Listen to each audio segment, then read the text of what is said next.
तब उसे पहली नज़र में ही नैना से प्यार हो गया था और वो उसे पसंद आ गई थी। उसे लाइन पे रखने के लिए उसे घर में बंद रखता था। सुशील को काफ़ी गुस्सा आता है और वो उस कमरे में चले जाता है जिसमें नैना थी, क्योंकि उन दोनों के थॉट्स और पर्सनैलिटी काफ़ी सिमिलर थी। उस पर नज़र रखने के लिए अपने सर्वेंट को उस पर दोनों के बीच में काफ़ी लड़ाई होती है, लेकिन हम दोनों ऑफिसर को वहाँ पे फ्लैश जलने की बदबू आने लगती है। तो ये है दिल्ली का फेमस तंदूर कांड, जिसे कि कोर्ट ने rarest of the rare case भी कहा है। केस की शुरुआत होती है नैना सहानी से। नैना सहानी हरभजन सिंह और जसवंत कौर की लड़की थी। हरभजन सिंह और जसवंत कौर के 4 बच्चे थे, जिनमें से एक नैना थी। नैना अपने भाई बहनों में काफ़ी अलग थी। वो काफ़ी गोल ओरिएंटेड और अपने व्यू रखना जानती थी, और वो काफ़ी फ्रीक्वेंटली स्पीकिंग करती थी। उसकी इसी पर्सनालिटी की वजह से वो अपने कॉलेज में स्टूडेंट पॉलिटिक्स का हिस्सा बन चुकी थी। डीयू से ग्रेजुएशन के बाद नैना एक पायलट बनना चाहती थी, और वो अब पॉलिटिक्स से कुछ समय तक दूर रहना चाहती, लेकिन वो ज़्यादा दिनों तक पॉलिटिक्स से दूर नहीं रह पाई। 1989 में Delhi girls youth of Delhi Congress की वो जनरल सेक्रेटरी बन चुकी थी।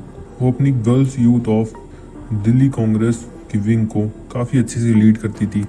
इस विंग में काम करते हुए नैना की मुलाकात एक आदमी से होती है जिसका नाम था सुशील शर्मा। नैना और सुशील दोनों ही मिडिल क्लास फैमिली से बिलोंग करते थे। सुशील के पापा बैंक में क्लर्क थे। वो परिवार बड़ा होने की वजह से सुशील के घर में पैसों की दिक्कत रहती थी। सुशील को अपनी ज़िंदगी में कुछ बड़ा करना था। जब वो डीयू से ग्रेजुएशन करके तब उसे पॉलिटिक्स में काफ़ी इंटरेस्ट आने लगा, और वो धीरे धीरे पॉलिटिक्स में घुसता चला गया। सेम नैना की तरह ही सुशील भी स्टूडेंट पॉलिटिक्स में काफ़ी इंटरेस्ट लेता था और उसमें काफ़ी एक्टिव रहता था। सुशील काफ़ी स्मार्ट था। वो लोगों से अपना काम निकलवाना अच्छी तरह जानता था और जल्दी से जल्द किसी से भी दोस्ती कर लेता था। वो अपनी पर्सनैलिटी की वजह से कॉलेज में बहुत जल्दी पॉपुलर हो गया था।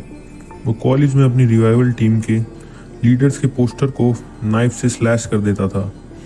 इसी वजह से उसका नाम चाकूमार पड़ गया था। इसी वजह से सुशील और इन्हीं हरकतों से वो बहुत ही जल्दी कॉलेज में पॉपुलर हो गया था। अब सुशील के हाथ में काफ़ी पावर आ गई थी।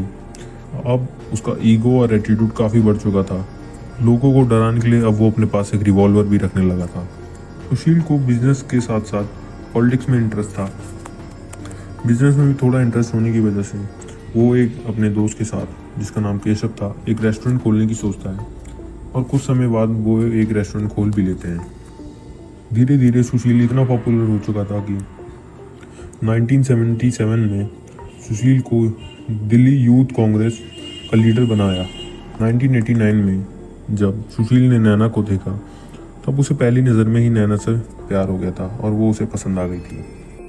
अब वो एक दूसरे को पसंद करने लगे थे, क्योंकि उन दोनों के थॉट्स और पर्सनैलिटी काफ़ी सिमिलर थी। 1993 में वो दोनों शादी कर लेते हैं, बट सुशील इस शादी को पब्लिक नहीं करना चाहता था। उनके आस पड़ोस के लोगों को भी नहीं पता था कि उनकी शादी हो चुकी है, क्योंकि सुशील को लगता था उसकी शादी उसके सपनों के बीच एक बाधा बन सकती है। और सुशील ये बात जब नैना को समझाता है, नैना ये बात बहुत आसानी से समझ जाती है, क्योंकि वो सुशील से काफ़ी प्यार करती थी। सुशील और नैना दिल्ली के गोल मार्केट की एक बिल्डिंग में रहते थे। इन दोनों की शादी कुछ दिनों तक काफ़ी ठीक चलती है, लेकिन शादी के कुछ दिनों बाद जब नैना को पता लगता है कि सुशील के और भी रिलेशंस हैं, तब उन दोनों की इस बात पे बहुत लड़ाई होती थी। सुशील दूसरी लड़कियों के साथ भी रिलेशन रखता था, उनको फेवर करता था, उनके साथ घूमता था। जैसा कि मैंने बताया, सुशील काफ़ी पॉपुलर था, तो उन लड़कियों का काम निकलवाने में उनकी हेल्प करता था। नैना को ये बिल्कुल पसंद नहीं आता था, और इसी बात पे दोनों की काफ़ी लड़ाई भी होती थी। अब सुशील ने नैना पर हाथ उठाना भी शुरू कर दिया था। वो उसे मारता था और उसे लाइन पे रखने के लिए उसे घर में बंद रखता था। उस पर नज़र रखने के लिए अपने सर्वेंट को उस पर हमेशा नज़र रखने को कहता था। इतने दिन अकेले रहने पर नैना काफ़ी लोनली फील करती है, और नैना अपने एक दोस्त से मिलने के लिए एक दिन बाहर निकल जाती है। वो अपने एक दोस्त से मिलती है, वो काफ़ी बात करते हैं, कभी मिलके तो कभी फ़ोन पे। नैना के दोस्त का नाम मतलूब करीम था। जब एक दिन सुशील को पता लगता है कि नैना मतलूब से बात करती है, तब दोनों की इस बात पर काफ़ी लड़ाई होती है, जो कि मतलूब नैना का कॉलेज में एक्स बॉयफ्रेंड रह चुका था। पर मुस्लिम होने की वजह से नैना और मतलूब की शादी नहीं हो पाती है। नैना सुशील से काफ़ी तंग आ चुकी थी, अब वो उसे बस छोड़ के भागना चाहती थी। अब नैना ऑस्ट्रेलिया शिफ्ट होना चाहती थी और अपना एक एक्सपोर्ट का बिजनेस खोलना चाहती थी। जब नैना मतलूब से ऑस्ट्रेलिया शिफ्ट होने के लिए हेल्प मांगती है, तब मतलूब राज़ी हो जाता है उसकी हेल्प करने के लिए।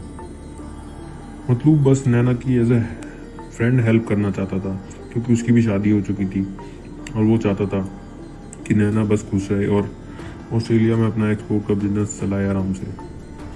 90s में फ़ोन तो नहीं हुआ करते थे, लेकिन जब सुशील नैना और मतलूब की कॉल रिकॉर्ड लैंडलाइन पे चेक करता था रीडायल बटन दबा के, तब उसे जब भी पता लगता था कि ये दोनों आपस में बात करते हैं, तब सुशील नैना से लड़ाई करता था।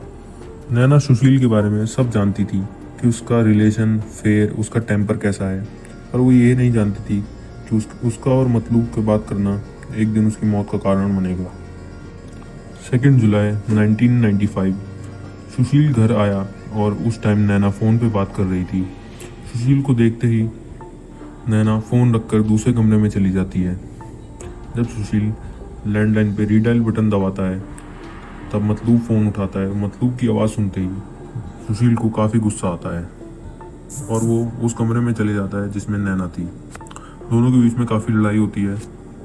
नैना के काफ़ी समझाने पर भी सुशील नहीं समझता और कहता है कि तुम्हारा और मतलूब का अफेयर चल रहा है। नैना के काफ़ी मना करने पर भी सुशील नहीं मानता और गुस्से में अपनी रिवॉल्वर निकालता है और 3 गोली ऑन द स्पॉट नैना पर फायर कर देता है। एक गोली नैना के नेक में लगती है, एक उसके हेड में लगती है और तीसरी गोली चूक जाती है, जो कि जाके सीधा AC यूनिट में लगती है और Naina is dead on the spot.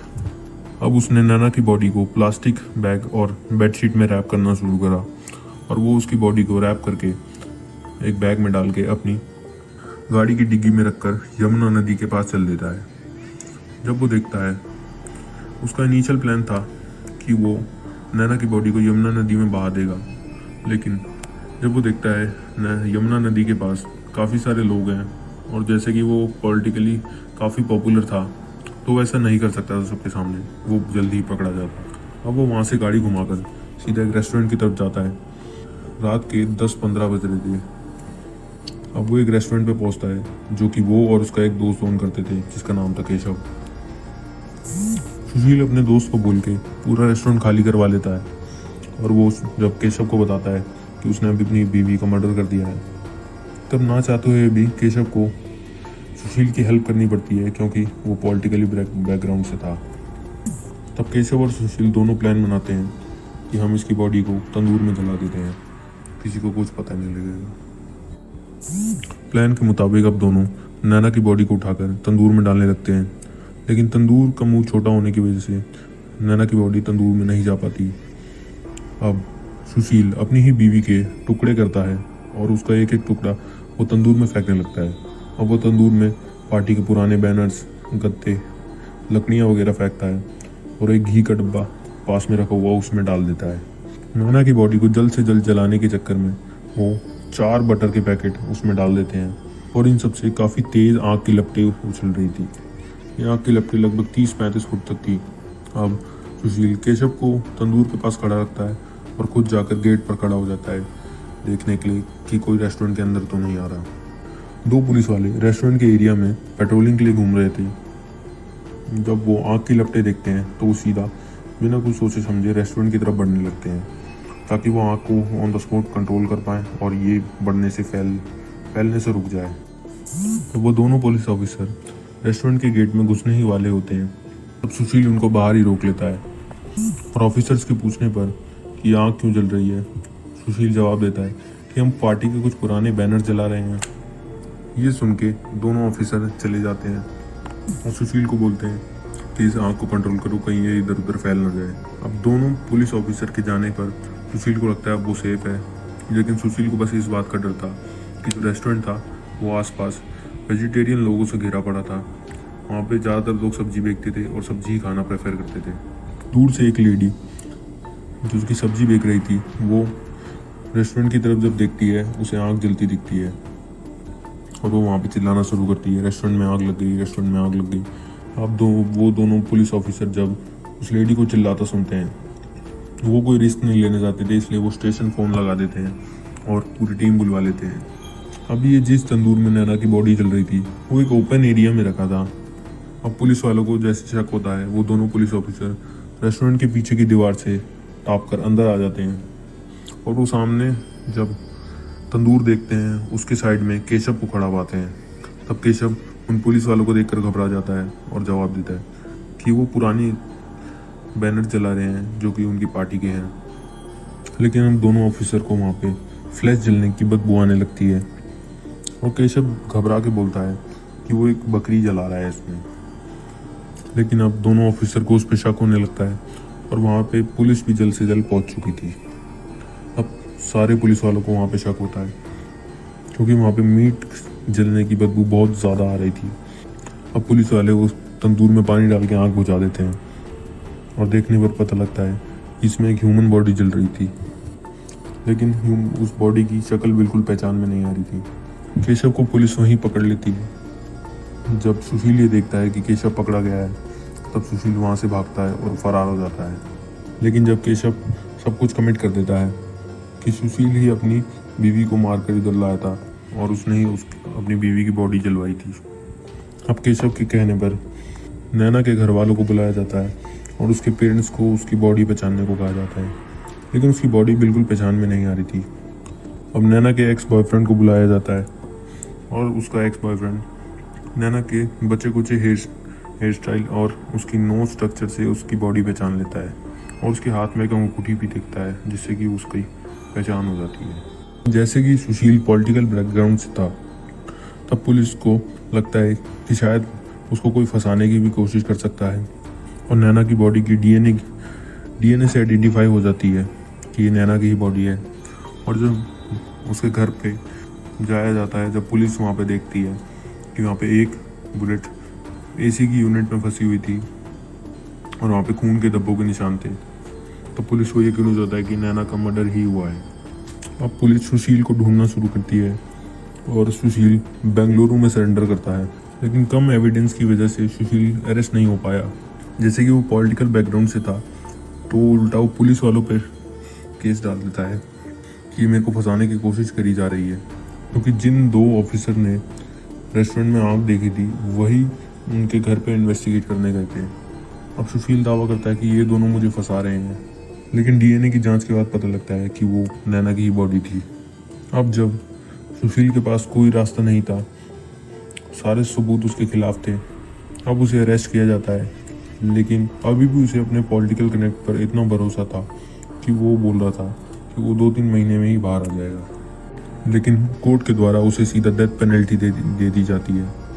कुछ समय बाद उसकी डेथ पेनल्टी इम्प्रिजनमेंट में चेंज हो जाती है, यानी उम्र कैद में चेंज हो जाती है और उसकी उम्र कैद भी 23 साल बाद ख़त्म कर दी जाती है, क्योंकि पुलिस के मुताबिक सुशील अब एक अच्छा आदमी बन चुका था। वो जेल में पुजारी का काम करता था और 23 साल बाद पुलिस उसे रिहा कर देती है और अब सुशील एक मैरिज कंसल्टेंट का काम करता है और लोगों को बताता है कि उनकी शादी कैसे ज़्यादा दिनों तक चलेगी और उनको साथ में रहने की सलाह देता है। तो कमेंट में अपने रिव्यूज़ ज़रूर देना कि सुशील को ऐसे रिहा करना पुलिस का एक सही डिसीजन था या गलत।